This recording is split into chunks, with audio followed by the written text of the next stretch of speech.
31. Okey. Jika permintaan terhadap import dan penawaran ekspor adalah anjal. Ini soalan yang agak susah ni ya. Jika permintaan terhadap import dan penawaran terhadap penawaran ekspor adalah anjal,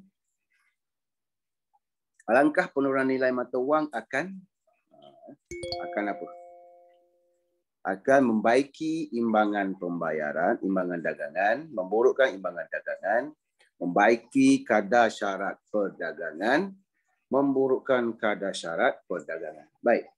Okey, soalan nombor 31 ni kita pernah bincang soalan ini di mana kejayaan ya. Masa kita bincangkan tentang topik devaluasi ataupun revaluasi baru ni ya. Kita dah bincangkan tentang konsep devaluasi. Ini katakanlah kelok keseimbangan mata wang, okay, katakan RM3 1 dolar, RM3, dan ini adalah kuantiti mata wang yang diurus niagakan. Ini penawaran mata wang asing dan ini permintaan mata wang asing. Dan RM3 1 dolar ini adalah kadar yang ditetapkan oleh pasaran. Dan tapi ya, langkah penurunan nilai mata wang akan penurunan nilai mata wang akan apa? Okey, di sini ya, langkah penurunan imbangan mata wang ini sebenarnya dia ke atas. Okay? Dia ke atas. Contoh kita ambil letak RM4. Kenapa walaupun dia naik ke atas tapi kita panggil dia penurunan? Kenapa? Sebabnya sebab walaupun naik ke atas, kita panggil dia penurunan kerana penurunan itu merujuk kepada penurunan nilai RM. Okay, merujuk kepada penurunan nilai RM. Ya, bukan penurunan nilai mata wang negara lain. Ya. Jadi kalaulah kadar pertukaran berubah menjadi RM3 1 dolar kepada RM4 1 dolar, ya. Ini bermakna nilai mata wang negara kita ataupun nilai RM telah mengalami penurunan. Okay. So bila keadaan ini berlaku, keadaan ini berlaku kita dah belajar ya. Ini akan menyebabkan ekspor bertambah dan import menurun. Ingat ya, bila berlaku penurunan macam ni, dia akan menyebabkan ekspor bertambah dan import menurun. Tapi ada syarat dia. Ada syaratnya. Okay. Ada SOP-nya. Okay. Ada syarat dia untuk memastikan kejayaan penurunan nilai ni. Penurunan nilai mata wang kita ni untuk meningkatkan ekspor dan menurunkan import ni. Syarat dia ialah permintaan terhadap ekspor anjal. Okay. Dan penawaran ekspor anjal. Okay. Dan permintaan import juga anjal. Import juga anjal. Itu syarat dia. Okey, barulah dasar ini berjaya. Okey, barulah dasar ini berjaya. Okey. Jadi, jawapannya apa? Kalau berdasarkan penerangan saya tu, Aisyah, cakap dekat kakak jangan bising. Okey, Sasi, apa jawapannya Sasi? Cikgu, jawapan saya A. A ya.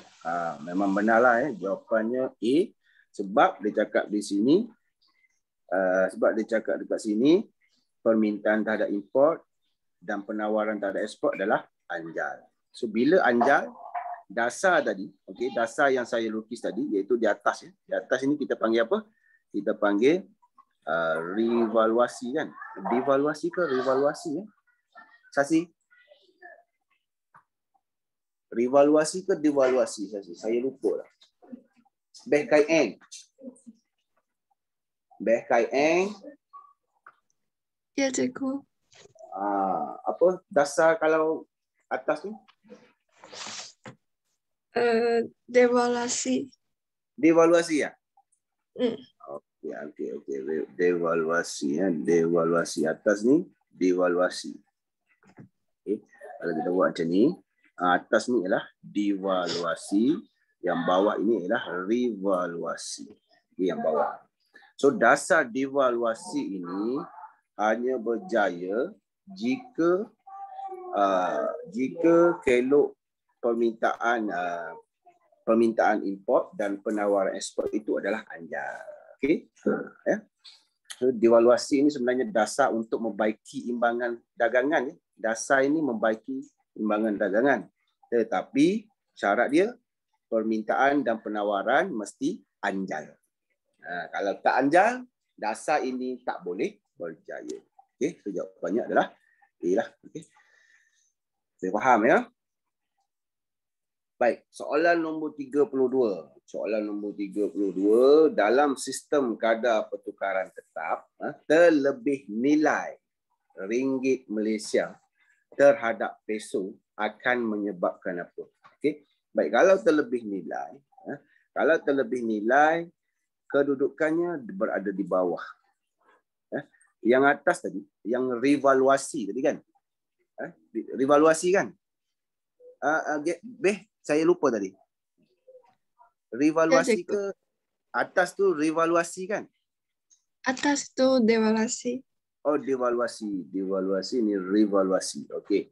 Baik, so kalau devaluasi itu adalah terkurang nilai RM. Kalau revaluasi, nama dia terlebih nilai RM. Okey. Jadi kalau di sini dia sebut kadar pertukaran tetap terlebih nilai RM. Maksudnya revaluasi. Okey. Terhadap peso, maknanya mata wang kita dinilai lebih tinggi daripada mata wang Filipina berbanding dengan pasaran yang tentukan. Okey. Jadi ini akan menyebabkan apa? A, permintaan ringgit Malaysia bertambah. B, penawaran ringgit Malaysia berkurang. C, import Malaysia dari Filipina berkurang. D, ekspor Malaysia ke Filipina berkurang. Apa jawapannya, Gopi? Gopi? Gopi? Ya, cikgu. Apa jawapan nombor 32 ni?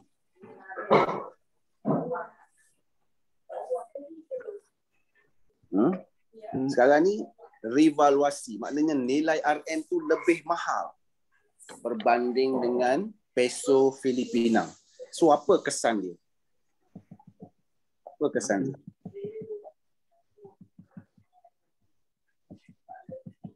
A, cikgu. Apa? A, cikgu. A Awak jawab A kurang tepat ya Gopi kurang tepat, ataupun dengan bahasa yang lebih mudah, salah lah. Salah. Okey. Baik. Jawapannya adalah donkey tau. Okay, jawapannya adalah donkey. Kenapa? Ya, sebab bila nilai RM ni dinilai lebih tinggi daripada nilai peso Filipina, bermakna barangan buatan Malaysia, okey, barangan buatan Malaysia dalam sebutan peso adalah lebih mahal. Lebih mahal daripada pada pandangan masyarakat Filipina, kan? Sebab mereka perlu membayar lebih untuk mendapat barang dari Malaysia. So ia akan menyebabkan ekspor kita ke Filipina akan berkurang. Ya. Baik, untuk A pula, pilihan jawapan A, permintaan ringgit Malaysia bertambah. Tidak harga permintaan ringgit Malaysia tidak bertambahlah, berkuranglah. Permintaan ringgit Malaysia akan berkurang. Kenapa? Sebab mata wang RM mahal. Terlebih nilai. RM menjadi mahal. So permintaan RM yang dibuat oleh masyarakat Filipina akan jatuh. Okay? So silapnya untuk A ini adalah bertambah. Ini salah. B pula, penawaran ringgit Malaysia berkurang. Okey. Penawaran. Okey. Untuk A tadi, permintaan ringgit Malaysia berlaku hanya apabila rakyat Filipina nak import. Okey, nak import barang dari Malaysia. Maka mereka membuat permintaan ringgit.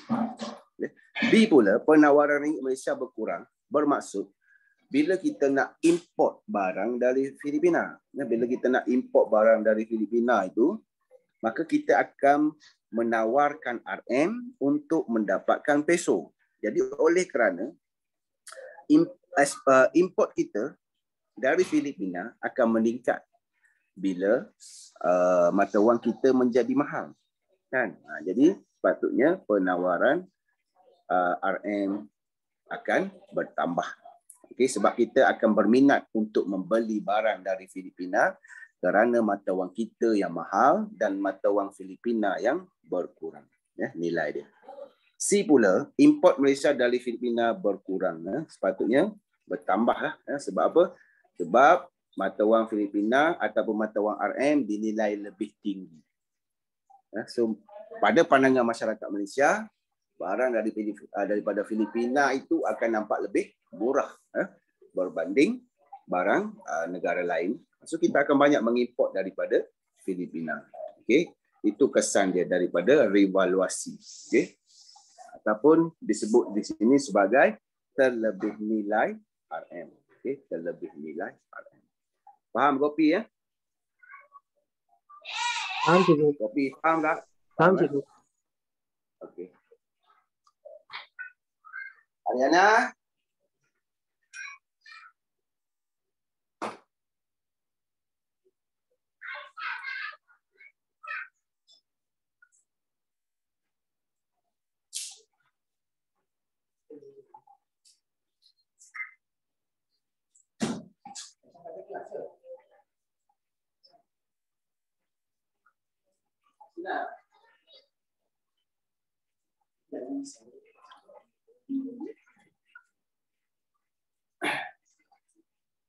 Okey ya. Okey Gopi, faham tak Gopi? Faham cikgu. Faham ya. Baik, jadual soalan nombor 33 pula. Soalan nombor 33, jadual di bawah menunjukkan pengeluaran barang X dan barang Y di negara A dan negara B sebelum pengkhususan lah. Sebelum pengkhususan. Berdasarkan prinsip faedah mutlak. Okey, faedah mutlak ni kita tak belajar tapi penting jugalah sebab untuk kita faham faedah berbanding kita kena faham juga faedah mutlak ni. Baik. Faedah mutlak, berapakah jumlah pengeluaran selepas pengkhususan? Okey, macam mana kita nak menentukan faedah mutlak ni? Baik, faedah mutlak ni kita tengok dari segi kuantiti sahaja. Okey. Kalau kita tengok jadual ini, negara A dari dalam pengeluaran barang X, negara mana lebih banyak? Negara A kan. Okey. Betul tak? Dalam pengeluaran barang Y, negara mana lebih banyak? Negara B. Okey, negara B. Jadi berdasarkan kuantiti ini, negara A akan mengkhusus dalam pengeluaran barang yang dia paling banyak keluarkan. Barang yang paling banyak dia keluarkan iaitu 9%, iaitu barang X. Manakala negara B pula akan mengkhusus dalam pengeluaran barang Y. Okey, sebab apa? Sebab dia lebih banyak barang yang dapat dikeluarkan. Jadi selepas pengkhususan, berapakah jumlah pengeluaran selepas pengkhususan? Macam biasalah, darab 2 kan. Darab 2. Okey. So yang ini akan jadi 800, yang ini akan jadi 1800. Okey, jadi barang X 1800, ini 800. So jawapannya D lah. Sangat mudahlah, faedah mutlak ni terlalu mudah ya.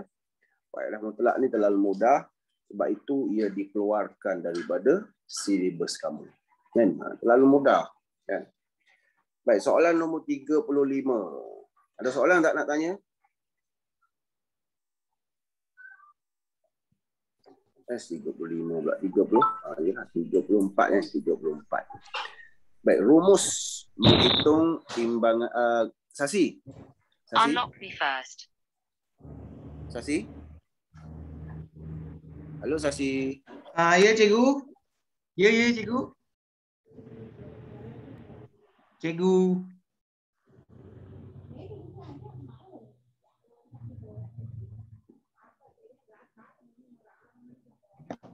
Cikgu.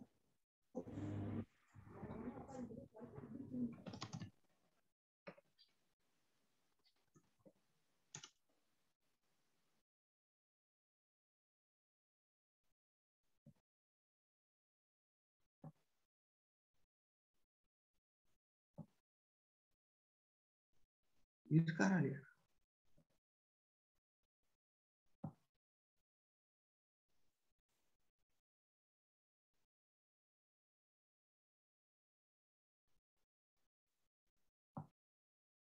Tak apa, janji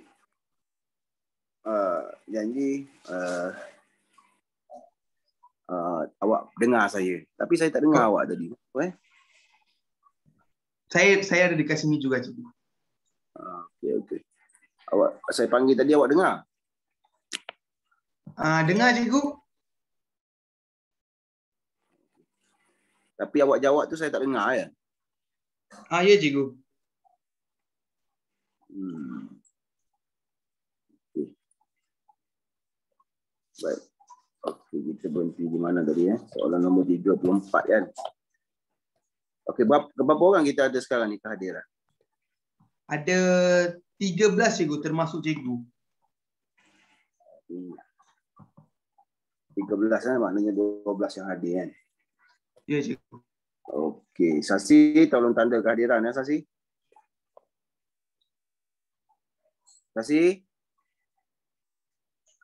Sasi tak ada.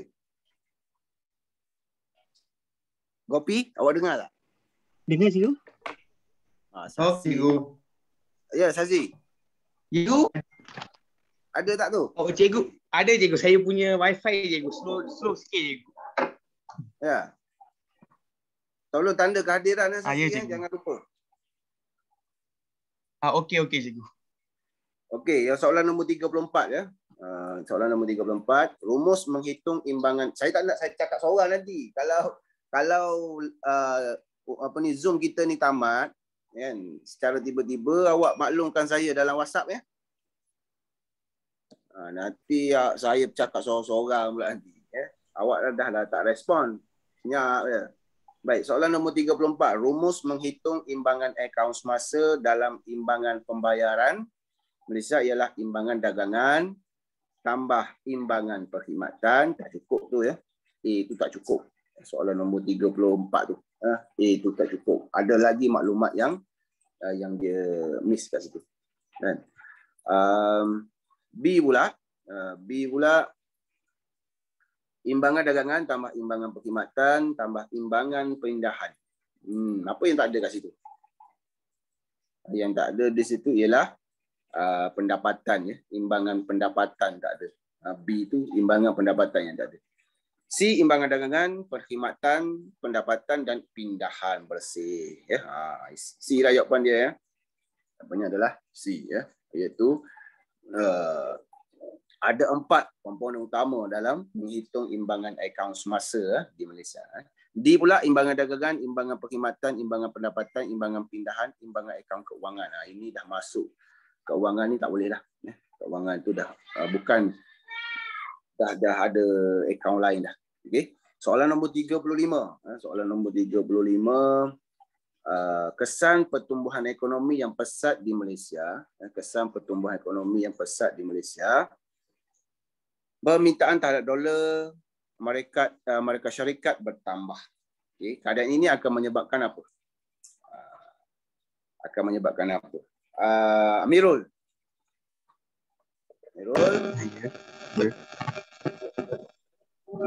Akan menyebabkan apa, Amirul? Saya jawab B. Awak jawab apa? B. Okey. Tutup mic awak. Kenapa bunyi lain macam tu?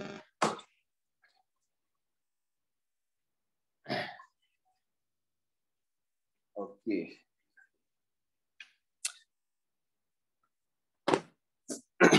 Siap ya.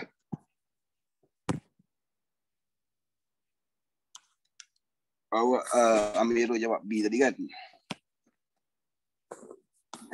Jawab B, kita lihat.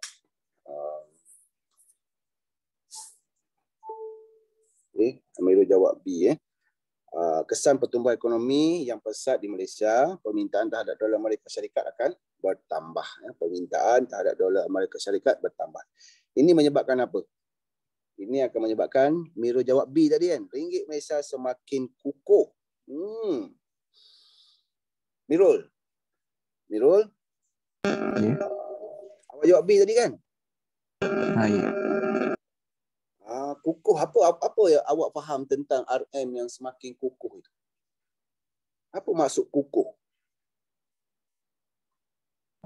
Kalau kayu, Tak jatuh nilai. apa dia? Macam tak jatuh nilai. Tak jelas, tak jelas. Tak jatuh nilai. Apa? Sekali lagi. Tak jatuh nilai. Tak jatuh nilai. Okey. Semakin kukuh tu macam ni tau. Apa ni? Emerald lah. Dan semualah. Semakin kukuh itu maksud dia contohnya sebelum ini USD 1 sama dengan RM3 kan, RM3 dan sekarang USD 1 sama dengan RM2.50. Contoh ni contoh. Ini maksud dia RM semakin kukuh. Ya. Kalau USD 1 asalnya tetapi sekarang menjadi USD 1 sama dengan RM4. Ini RM semakin lemah. Itu RM semakin lemah. Jadi, apa yang menentukan kukuh atau lemah satu-satu mata wang itu?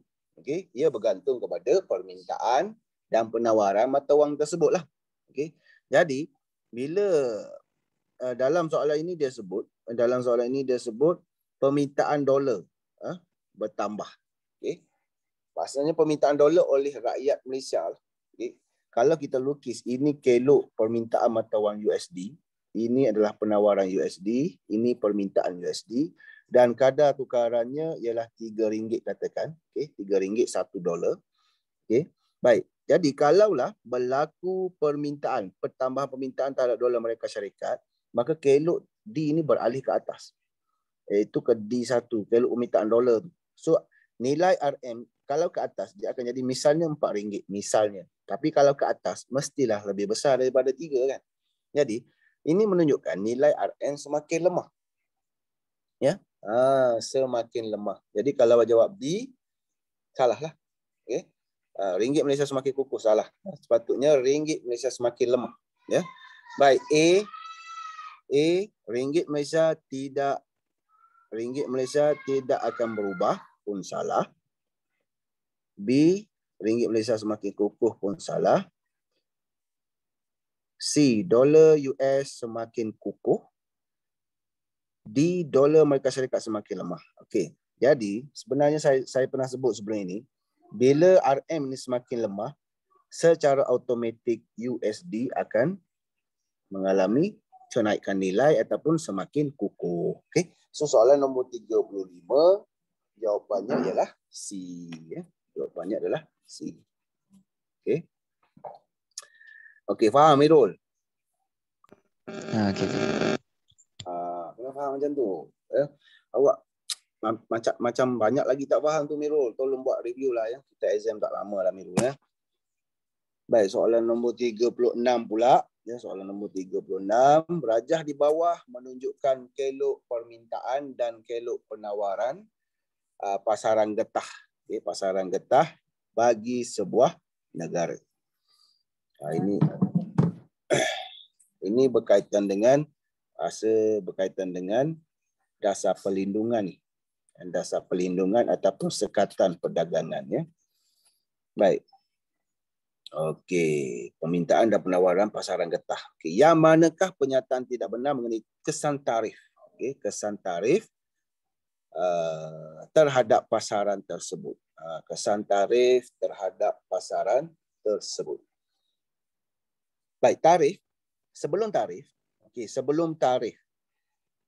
perdagangan antarabangsa. Ini kalau kita nak tengok rajah ini, titik ini adalah titik keseimbangan bila kita tidak menyertai perdagangan antarabangsa. Okey, titik yang saya bulatkan itu adalah titik keseimbangan apabila kita tidak menyertai perdagangan antarabangsa.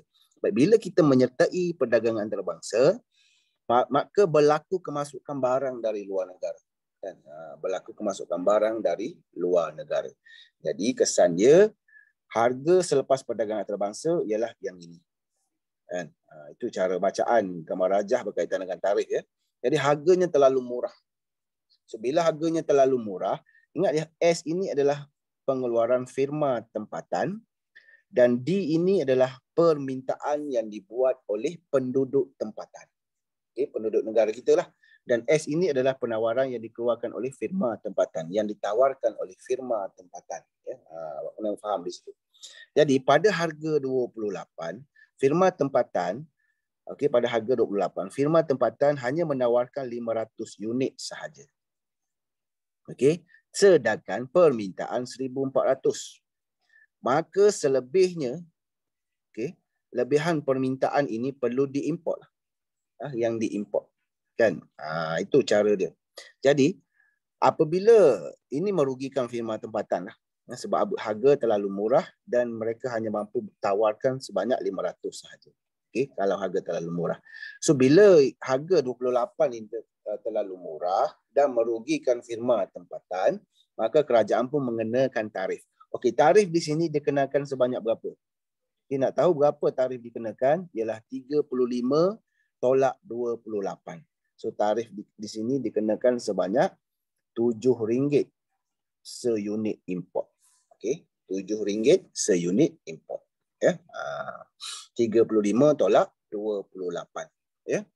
Baik, jadi kesan tarif menyebabkan harga naik sedikit daripada 28 kepada 25 dan firma tempatan menawarkan pada harga 35 itu menawarkan sebanyak 600 dan permintaan pula telah berkurang. Kuantiti diminta pula telah berkurang kepada 2,000. Dan kuantiti yang kita import semakin kecil, iaitu ini. Ini kuantiti import. Iaitu $1,200